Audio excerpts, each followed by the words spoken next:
Welcome to this Zentangle Quickie. My name is Heather Hartwick Gladden. I'm a certified Zentangle teacher. And today we're going to take a look at the Tangle Facade by Zentangle. Now, my phone goofed up, so I had started, and this is, I don't generally do, second tries, but that's why you'll see a line all the way across. So this is essentially a grid pattern. And I've started with one line across my bijou tile, and now we're gonna essentially aura this line. So if this is the first, let me get that in the shot there. I did zoom in because I know I had some people that said it's kind of hard to see, and because I'm using a 2x2 bijou tile and just the regular focus, it was apparently a little hard to see. And so this kind of helps, and I just want to make sure that you can see the pen tip, not just my hand. All right, so we're going to aura this. So if you're new to Zentangle and don't know what it means to aura, it's basically outlining. So that's my first line. And so whatever space you want to fill, draw a line across it. And again, this width can be however you want. And there we go. Now, we're going to utilize the hollow bow technique. And this is kind of, if you've done the Tangle hollow bow, it's very reminiscent of it, except that this has a specific pattern on how we're drawing the lines instead of it just being kind of random. So now we're going to go, so if you turn your tile 90 degrees, we're going to go opposite through it. Now, I did do mine on a diagonal. You could do yours straight across. That's up to you. But we're essentially, we're this direction, we're making an X. Or if you have it this direction, we're crossing it. All right, so here's how hollow bow works. I'm making another line, so I'm going from here to here. And then when I come to this, that I've already done, picking up the pen when I come to this line, then I pick up the pen, travel it across without touching, put it down on the other side and continue. So drawing my line, pick up the pen, go down on the other side, and continue. This being a long line, I was trying to do it without adjusting my hand, but it didn't work so well at the end. That's okay. Now, same thing again. Is it auraing and hollow bowing? I think I can safely. Yes. Okay. Then we're going to be going back and forth 90 degrees. We did do a test earlier, and it does. So I'll tell you this: it doesn't really matter, this part. But it doesn't really matter. But at the same time, we found it's like, oh, it's just easier to do it this way, which I'm going to describe. So I'm turning it back 90 degrees, showing my original line here, and I'm doing it this way because I'm drawing this way. You want to draw, have your pen, have your paper, your tile in a position where it's most comfortable for you to draw. All right, so we're going to have a wide spacing, and I'm doing this maybe a little around a pen's length. This is up to you as well, how far you want to have these go, or how far apart. So second line here, still doing the hollow bow technique. So anytime in this pattern, when you come up to something you've already drawn, we're not drawn over. It seems like the last few videos I've had that we've been drawing over things, and it's just like, we're not used to doing that.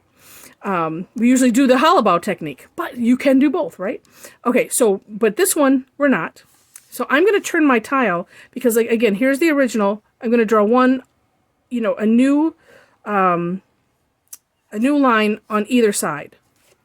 Line, thread. But when I do hollow bow, I think of it as boards. This one, in my mind, it feels like this is like if you looked at fabric microscopically, so I'm almost thinking of these as threads. So I've been calling them a number of different things. I've been trying to call them threads, but all right. So coming up to that and then continuing.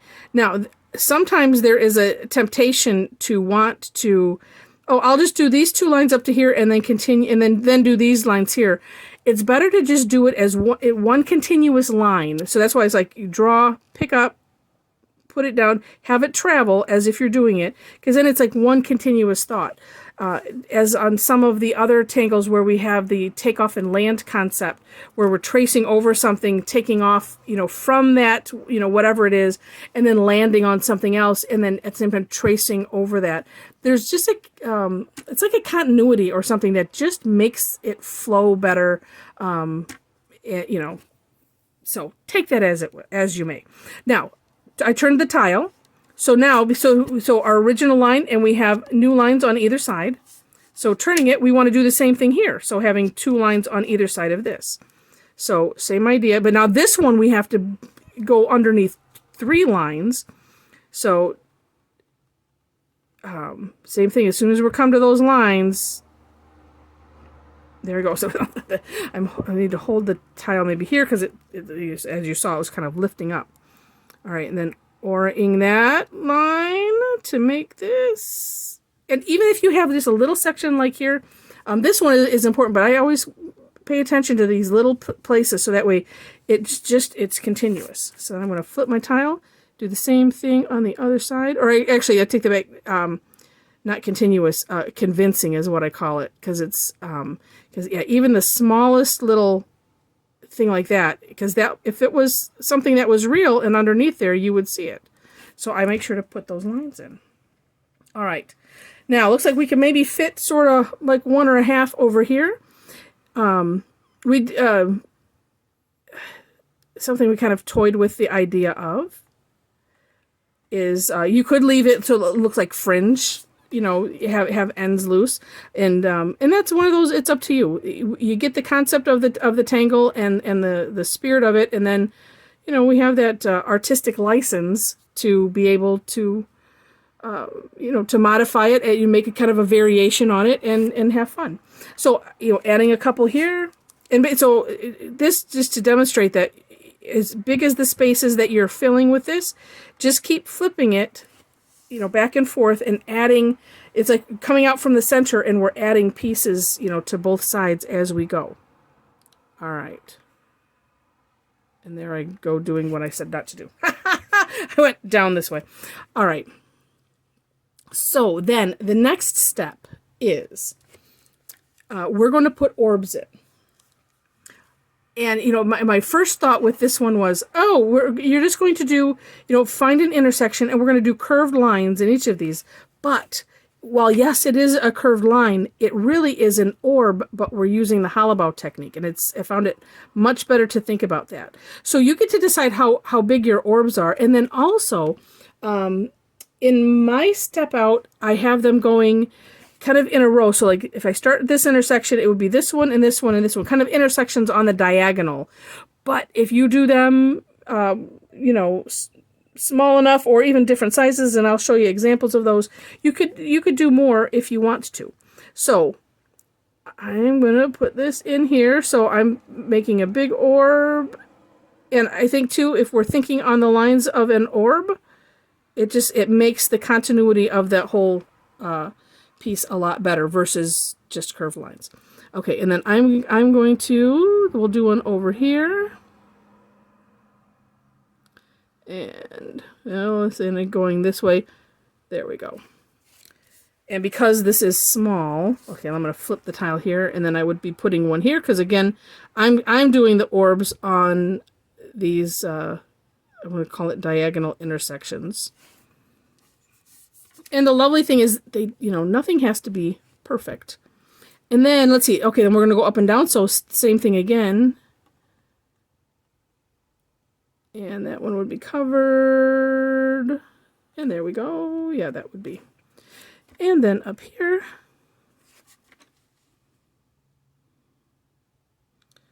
It's like I should start from the side or something. I think I should start from here, but now. All right, then let's see. Actually, that kind of looks cool. It is. Oh, but so here. Okay, what did I say? On the diagonal. And so skip.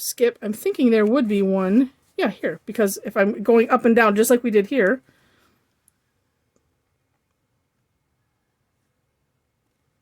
And there's that. Makes it a little easier when these are just partials, because I'm only doing a bit. You just have to imagine, okay, and then here, whoops, same thing here.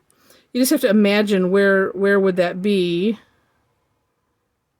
in the process, in the, you know, out here in the imaginary world outside of the tile. All right. Now, the next step is to color in.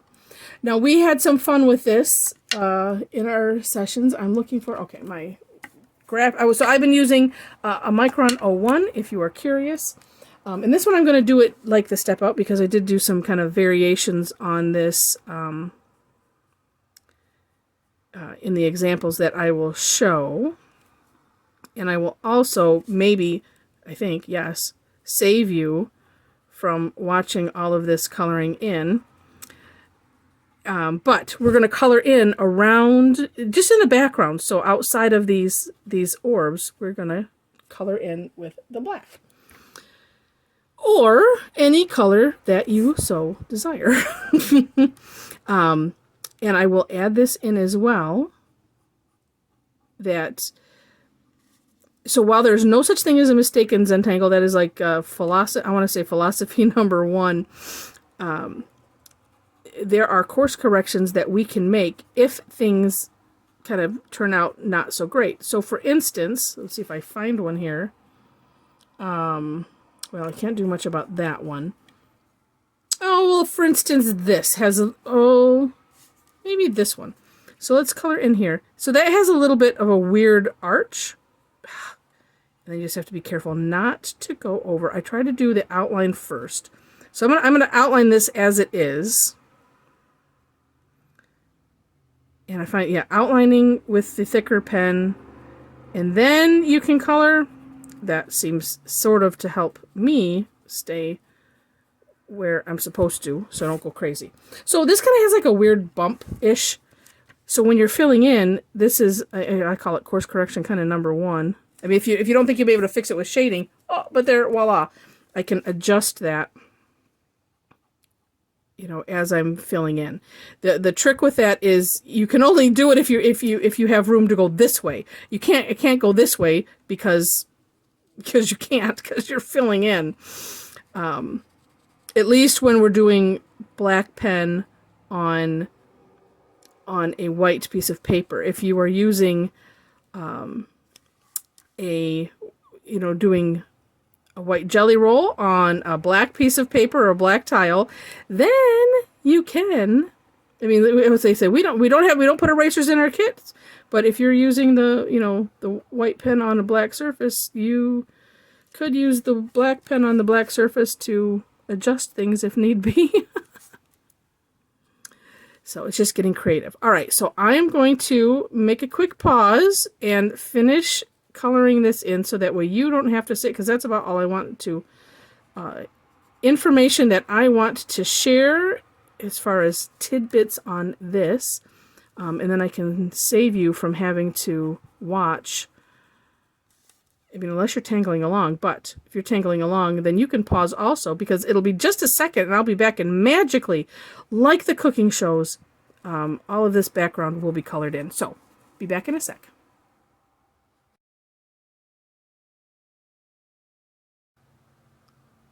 All right, we're back. It's magically all colored in. Look at that, the amazingness of technology. All right, so now for some shading. And I'm going to do this. I have, like I said, 2 examples of things that I was playing with, and so that way I can show you. But this one, so what I'm going to do is kind of like I would shade Halabow. So I find your original line, and we're just going to put some graphite. We're going to lay it, and I'm going to lay this close to the line.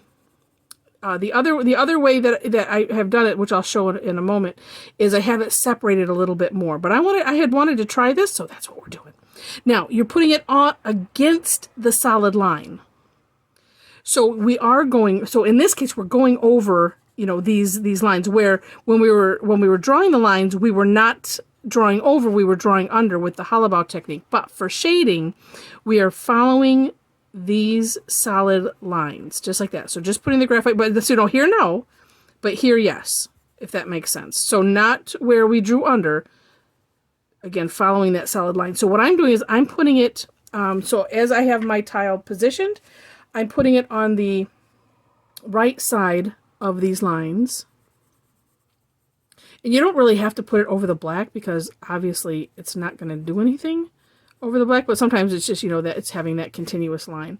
And so like right here, I'm putting it on this side because that's a solid line. There's no line here, so I'm not putting any graphite underneath it. All right, so doing the one side, and then down here, cannot forget this little guy. All right, and then why don't we go ahead and we'll smudge that out with the tortillon. And I'm not going to pull it far like I normally would.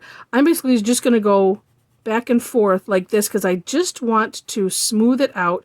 And then when you do that, it is spreading it a smidge.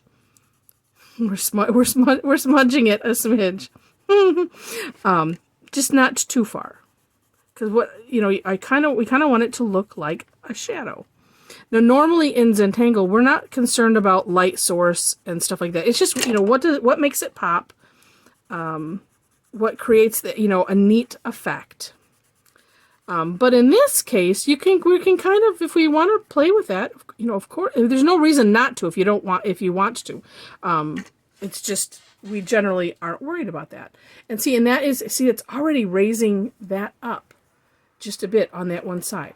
All right, so now I'm just turning it, and we're going to do the same idea. And again, just on those solid lines. And I am putting this right against that line, but on the outside of the line, so that way we get that shadow effect.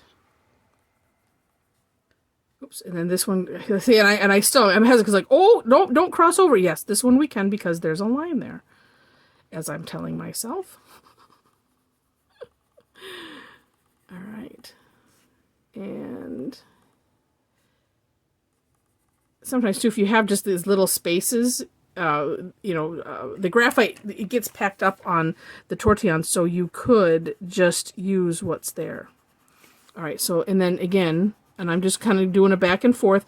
I have the tip of the tortillon pointed towards, boy, say that 5 times fast.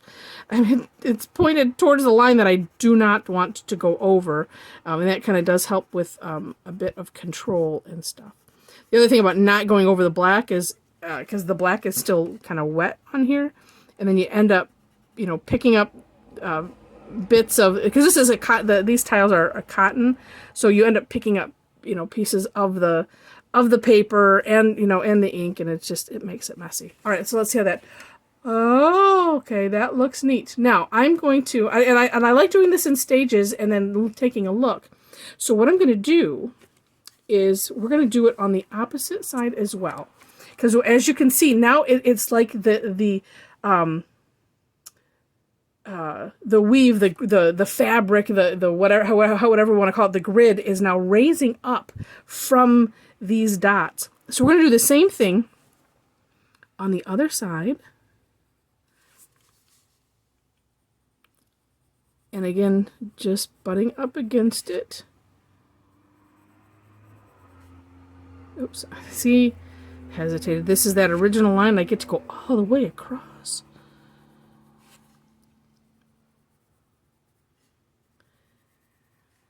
I'm second guessing myself. All right, now same thing, just back and forth motion. You could, oh look I missed that right there, but I have enough on the tortillon to cover that. So I'm using it this way. One thing I have done too before is like do kind of like a push motion, and that works as well. And again, this just kind of smooths it out. Takes away that, the pencil-y look. Oops, sorry, I got off the screen there. You're probably yelling at me. Get on the screen. Okay, so that looks neat. Okay, last side. So what this graphite is also doing is, helping to push the orbs below the grid. And, it's pushing those below and it's raising up the grid at the same time. And it's just, yeah, again, we just got to be a little careful. All right. This is so cool. Now, of course, can you do color? Of course. We saw some really, really great great results from this class. Just fantastic. And if you are, well, you know, and I don't think I've ever promoted. If you, in the description box is a link to be able to connect. One of the links is to my website, tangleaddicts.com. And if you want to subscribe to the newsletter, after I do classes, I do like a little blog post. Not real lengthy. It's more pictures than words for sure. And I post the screenshots from the classes and then any pictures that people from the class send in, and things that I get from our Facebook group and whatnot, just to show off all of the neat ideas that you know, that everyone has come up with. So feel free to subscribe to that as well if you're interested. And then I put links to step outs and all of that kind of stuff as well. So look at how neat that is. And actually, you know, I'm going to back it up a little bit. There we go. Go back to the original setting. But you know how this is raised up over the others. Now here's when I did earlier. This was on a Renaissance tile, so it's a tan tile. And this one I decided, so I was filling in, and I thought, you know, well, part of it was, oh, actually, and I see some places that I've missed here. Part of it was on the class and wanted to kind of hurry up a little bit. So I'm like, okay, what can I do to make, so I can get this done faster? And I decided that, I was like, oh, well, you know what? I could put some lines in here, so alternating them. And I wasn't sure how it was going to look, and it ended up looking pretty cool. Let's see. I'm just going to fill that in because it was bugging me. All right. So I colored in solid, you know, in these rows, and then, like I said, lines. And then, so this one, if you can see, I put the graphite. This one was just on one side, or actually two sides. So on the right side of the lines, I put the graphite. But if you can see how I pulled it away from where what we just did was I put the graphite right up against the line. This one, we separated it a little bit, so to give it a little bit different effect. And then I added some white charcoal on the lines themselves, and that just kind of helped to make those pop. But it had a neat effect. So again, so I put it on this side and turning it this way on this side only. So not on both sides of each line.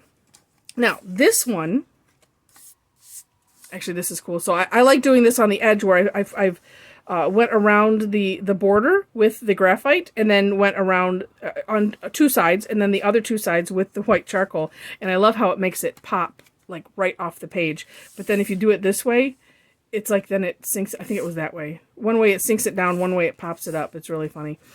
So this one, and actually I want to finish this because I was not being happy with it, because this one I decided I wanted to see what it would look like to do the same thing as I did on the on this tile, but to do it on both sides of each line and having it separated with a little distance. You know, I was like, yeah, I don't think I would do that again. I think the effect of having it coming off on one side, because if you were worried about a light source, it's like, well, that kind of, you know, then I don't know where the light's coming from. It's coming from two angles, which then I think it would probably cancel itself out or something. And I did not finish because I thought, I'm just one of those, just not tickled with this, and was thinking, well, what else can I do? And then I'm like, oh, you know what? Adding some white charcoal or white jelly roll, always, you know, it's just like, if you're a chocolate fan, it's just like chocolate, just makes it all better. So as you see, I'm adding some white charcoal right in the middle of these, and when I looked at it on the screen, I'm like, oh, well, that's helping. So because of what the effect I wanted was to have this float even higher up off of the surface. In this one, I decided to color in some of the orbs. So it's one of those, yeah, I'm not so, you know, it's warming itself up to me. And with adding this white charcoal, and this is, by the way, this is a gray tile. So you can kind of see the difference between the white and the gray. It's a real light gray. But adding that white charcoal, it certainly helps. And so I'm liking this one better. As one of my very good friends says, if you don't like it, it just means you're not done yet. So then it's like, well, let's just take a look and see what else we can do to make, to make ourselves happy with it. And so that's what I was doing. All right. So again, in the description section, link to the step outs, links to connect with me, class, website for classes, things like that, Facebook group, all that kind of stuff. If you enjoyed this video, would appreciate a thumbs up and comments if you like. If you have questions or just or anything, love to see comments. And if you liked it enough to see more, feel free to subscribe. And then also click the bell that's next to it so that way you can choose how you want to be notified when new videos come out. So with that, I wish you very happy tangling.